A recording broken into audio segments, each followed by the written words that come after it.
We bought a truck at a local auction in Central Florida, which originally came from a local competitor, which actually is right across the street from here.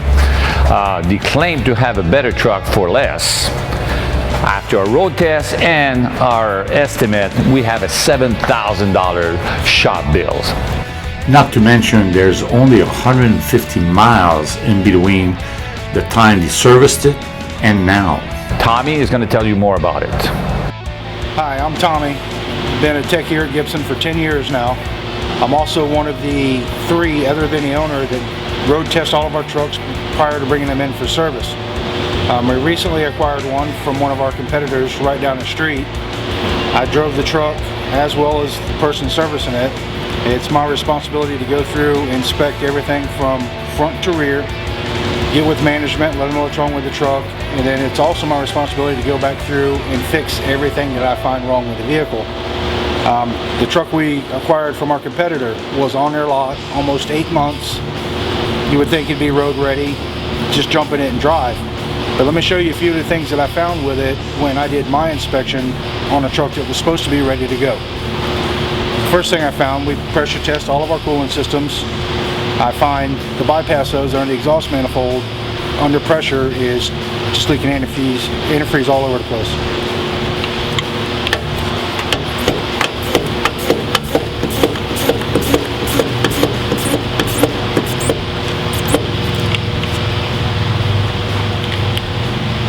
I'm at 13 psi. Most standard radiator caps release pressure at 16. So less than what the radiator cap would hold. I have a coolant leak back here under the back of the manifold. Okay, these are my findings on just driving the truck, just like you would go test drive a truck. This is everything that I felt. As I was driving down the road, I noticed excessive steer play in the steering wheel. I got an excessive steer play in the gearbox, and also have a track bar that the bushings wore out on the end of. My brakes, I have a squeal. Also, I have a noise in the rear end. There's a whine from 42 to 60. It's pretty noticeable. I also have a tire vibe from 50 up. As soon as you get to 50 miles an hour, you start feeling it in your wheel, and as you get faster, you start feeling it in the seat of the truck. I have some rattles and bumps under the truck from suspension. The power steering has a groan to it.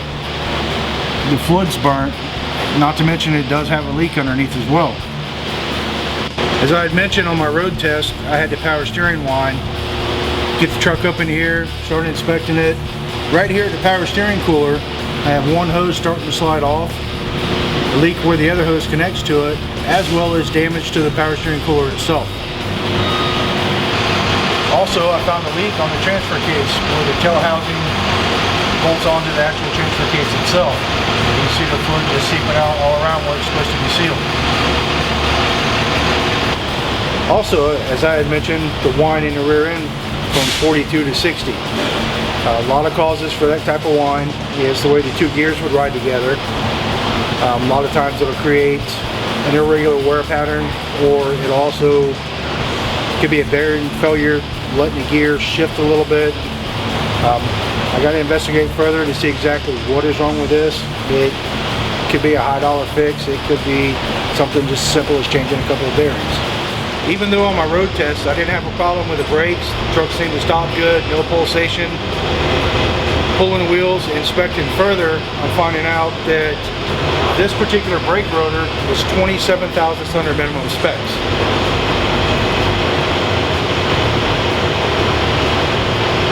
The problems that can incur with that is there's a certain thickness you're not allowed to go under. It has a lot to do with the heating and cooling of the brakes.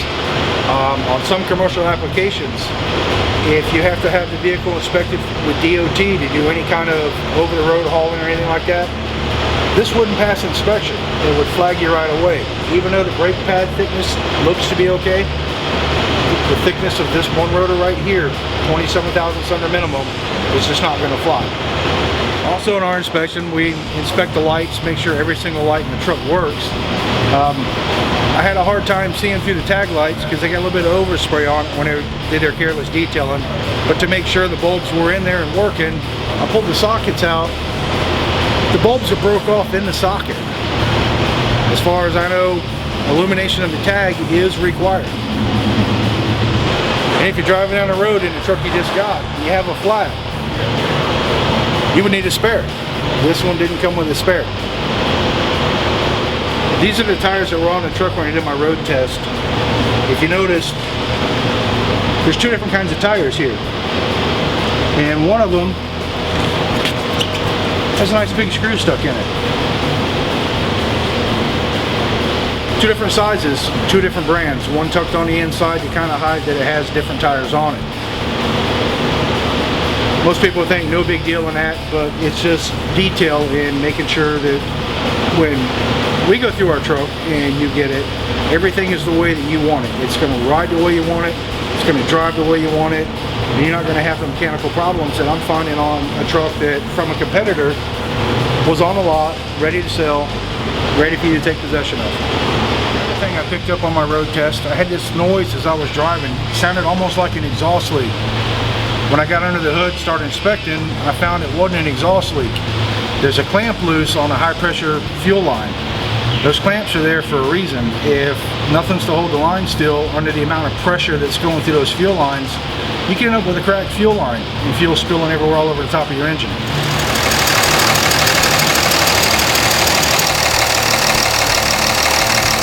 These clamps right here, as you can see, this one is just rattling all over the place. It does sound like an exhaust leak, like something's loose, possibly on top of the engine. Another thing notice as well is the front bumper to the fender is not aligned correctly.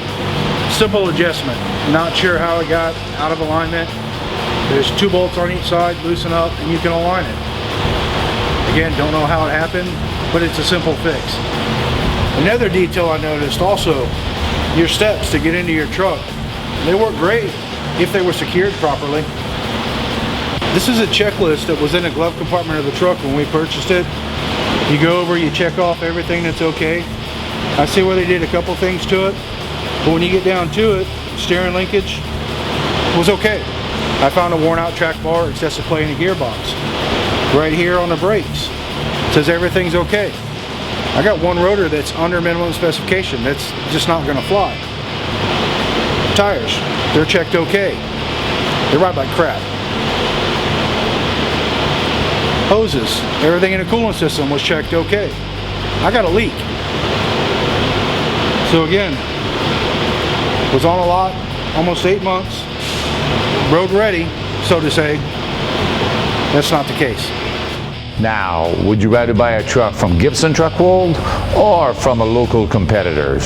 Remember, there's only one king of trucks. Thank you.